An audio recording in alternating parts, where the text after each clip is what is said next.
Al2O3 CuSO4 NaCl3 માંથી વિદ્યુત વિભાજ્ય ધરાવતા દ્રાવણમાં 3 ફેરાડે પસાર કરતા AlCuNa નો કેટલા ગુણોત્તરમાં રેશિયો મળશે? એનો મતલબ Al+3 છે મિત્રો, Al+3 Cu+2 છે અને Na+ બધાયમાંથી તમારે 3 ફેરાડે પસાર કરવાના છે. બધાયમાંથી તમારે 3 ફેરાડે પસાર કરવાના છે.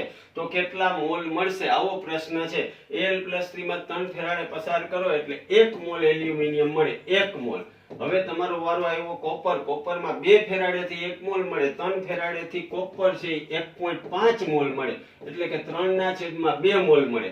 હવે વધ્યું Na+, 1 ફેરાડેથી 1 મોલ મળે, તો 3 ફેરાડેથી Na ના 3 મોલ મળે. હવે મિત્રો 2 ને લસા લઈ લ્યો એટલે આન્સર આવશે 2/3/6. આવો આન્સર છે દિલ્હીનો ડી.